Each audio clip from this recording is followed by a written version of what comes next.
my name is Mark. I'm from New Mexico. Drove out a few days to stay here as long as we need to.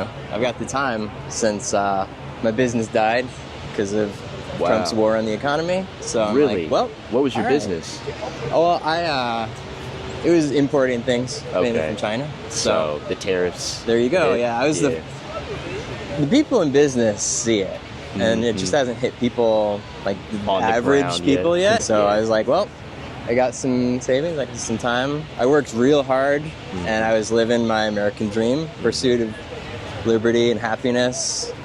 Living out of my van, actually, and like traveling around the country, just climbing rocks, and then working remotely as I needed to. It was amazing. There was that attack, and that gave me the time to like look at what was going on, really. And then I just saw so many other things, and just like the rise of fascism in our government. Like, I will not be one of the last lines in that poem. They came for. And there was no one left to speak for you. Forget that. I hear that. You said you're from New Mexico. Yeah. Wild that you drove all that way. How many hours was it? It was about 30 hours. Google said 27, and I was like, all right, 27, but stops and whatnot. So. How many days did you do it in? 3 days. Really? Yeah. Wow, that's awesome. Why are you here today? Well, I got linked up with the Mayday Movement, and I'm part of the art response team. Awesome. So I'm just here to make music and take up space. Love that. Which side are you on? Which side are you on? But even before I heard about it, I was mulling around in my mind, like, what can I do? All I know how to do is like make music and climb rocks. And like, I'm not going to bury my head in the mountains like I see a ton of my friends doing. Right. Yeah. And so I had the idea, like, well, I could just go post up. Like, what do I do? Just sit in front of the White House and play music? And that was going through my head for probably 3 or 4 weeks. And then I heard about these guys, and I'm like, well. We all, have those friends that are apathetic or maybe are, empathetic towards what's going on, or maybe feel too preoccupied or too scared, or like it isn't bad enough for them to get involved or speak out or be informed. So to your own friends that maybe feel any of those ways, is there anything you would like to say to them? If everyone just has a little bit of courage, then no one needs to be a hero. Like, we can all just do our part. We don't have to drive 2,000 miles to partake in something like this. We can just take action in our daily lives. And part of that is just paying attention and not believing everything that you hear. The line of good and evil cuts through the heart of every human. And we need to be able to see that in ourselves and see that in others and have discernment. And that can mean something as simple as like stop participating in the system, to stop working, to stop spending money, to let your voice be heard, to talk to friends about it even. I have a lot of friends who will talk to me in person, and they'll voice how disappointed or how scared or how powerless they feel. But I think the biggest trick that's been played on people is convincing us that we don't have power. And we need to come back together in unity and realize our power. Watch A Bug's Life, honestly. Yeah. Just watch A Bug's Life. Yep, great film, because that shows that the masses, we are literally the masses. Yeah. And the power belongs to we the people. That's what this country was built on. Yeah. Power belongs to we the people. And I think we need to cultivate that again. That needs to be part of our culture again, because that's so true. We need to bring back that passion of what we claim to be as Americans, because as a whole, we're not living up to that. Yeah. That needs to change. Yeah. My name is Christopher Hooper. I'm a 17-year Navy veteran. I'm medically retired from the United States Navy.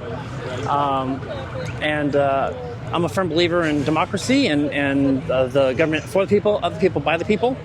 And I believe that the Trump administration is walking all over the very document that I swore to protect and defend. throughout my 17 years of active naval service.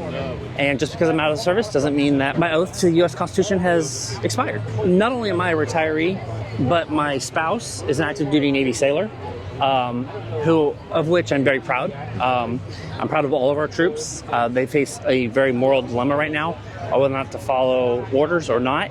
And the best thing I'll say to any active duty service member or any reservist that may be called upon is, you know your obligation, and your obligation is to follow all legal orders. If they're not legal, absolutely do not follow them. Push back. In every stage of these oppressions, we have petitioned for redress in the most humble terms. Our repeated petitions have been answered only by repeated injury.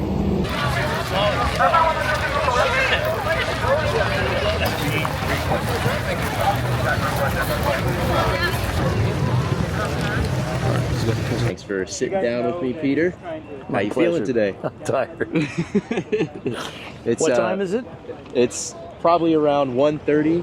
It's 1:30, coming up on 1:30. Yep, 1:30. It's been a long morning. It's been a long morning. Afternoon, but I would say how it's do I successful. feel? Well, let me put it this way.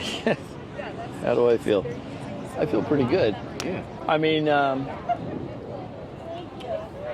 think I would say that our crowd was spot on actually what we said we would have permitting wise. So we figured we'd have about 450. Yeah. Now there's not 450 here, but we sent a whole bunch of people up to the hill. I think we hit in probably between 400 and 500. Yeah, I so would I say feel so. pretty good. And they're going to be back, and we're going to be back, because the goal here is impeach and remove, and it's not happening overnight, and you can't do it one and done. We're going to be here. Our plan is to maintain a presence on the mall until he's gone.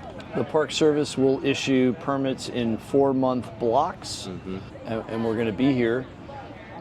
I've been thinking, though, it may not be enough. I mean, and here's where I'm going with this, and you're going to be the first person to hear this, actually. So we're Mayday Movement USA, all about impeach and remove. There's a worldwide effort, though. I'd love to see, this is Mayday on the Mall. I'd like to see little things pop up organically, grassroots-wise, across the world, not just the country, but the world. Since we've seen this nationwide effort with 5051 and everything, with this Mayday movement about occupying a space indefinitely until impeachment and removal, I think people seeing the precedent being set here, the example being set here by the movement that you started, I think that's a fire that will catch across the country. So it's funny you should mention that. Somebody from a 5051 group, a local group in Texas, reached out to us, and they wanted to set up a Mayday in their place. Like, go for it. Yeah. You know, and may there be 50 more or 49. Yeah. You know, I think that would be great. The other thing I would love to see is here on the mall, I would love to see more groups bringing people here to the mall. So anyone can put in a permit for a free speech action, right? So our permit is for this panel over here, and it's a hardscape panel. It's not turf, but most of the mall, of course, is grass. But it's divided into 150 panels, and anybody can rent a panel for a free speech exercise. I'd love to see 100. Well, first I'd love to see 50 states, 50-51, each having a panel and doing something here. You know, this is the Alaska group, and this is what we're doing. And different this is advocacy groups that are all different groups, all seeking to impeach and remove, but doing it in having different operations. Our operations is congressional, community, and art. Maybe somebody else would do something else based on their specific issues based that on they their care thing. about. Yep. Yeah. You think about, I mean, and there have been other stuff. I mean, I think about there was the AIDS quilt. There was the COVID flags. There was the shoes. There was, I don't know, there's different stuff. That's just a group or a person saying they want to do a free speech action and coming here and doing it. And we're, as a as a citizen, that's our right to come here. I would also say it's not just as a citizen, but it's our right as people in America. The Bill of Rights doesn't just fit for citizens. It's about everybody. If you're in the United States, you have the right to free speech, whether or not you're a citizen or not. So anyway, people should be coming here. People should be massing. I chose to mass here because this is about impeach and remove, and that happens at the Capitol, and it's not going to happen unless we get them to. So we got to mass. Most definitely. We have to mass. I mean, we have to gather. We have to make our presence known. If we're going to get to impeach and remove, we the people must speak.